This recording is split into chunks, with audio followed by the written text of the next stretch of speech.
দুই চলকের বহুপদী বা পলিনোমিয়ালস ইন টু ভ্যারিয়েবলস। চলো আজকে আমরা দেখে নিই যে দুইটি চলক বিশিষ্ট বীজগাণিতিক রাশির বহুপদীগুলো আসলে কেমন হয়ে থাকে।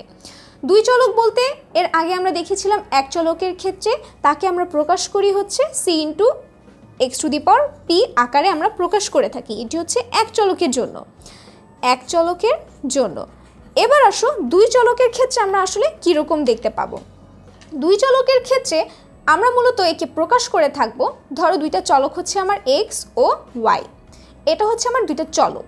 এই চলকের বহুপদীর যে পদগুলো থাকবে সেই পদগুলোকে আমরা কী রূপে প্রকাশ করতে পারবো? c into x to the power p y to the power Q.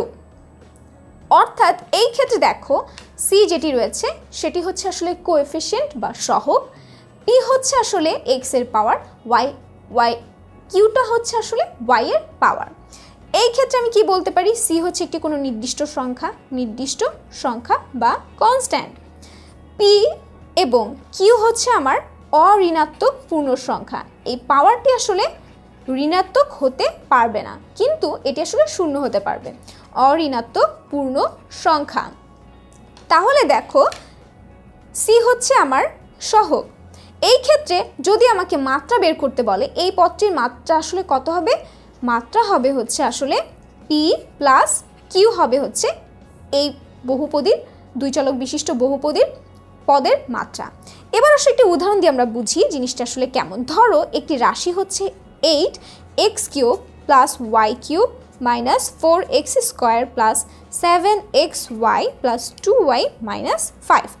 এটি হচ্ছে একটি বীজগাণিতিক রাশি। এই ক্ষেত্রে দেখো তো কয়টি চলক রয়েছে? এই ক্ষেত্রে আমার দুইটি চলক রয়েছে, একটি হচ্ছে x, অপরটি হচ্ছে y।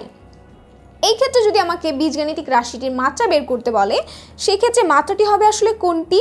যেই পদটি থাকবে, যেই পদের পাওয়ার সব থেকে বেশি থাকবে। দেখো তো এখানে x এর পাওয়ার হচ্ছে 3, y এর পাওয়ার হচ্ছে 3, x এর পাওয়ার এখানে 2 এবং এখানে দেখো x এর পাওয়ার হচ্ছে 1, যাকে আমরা p দ্বারা ডিনোট করে থাকি, y এর পাওয়ার হচ্ছে 1।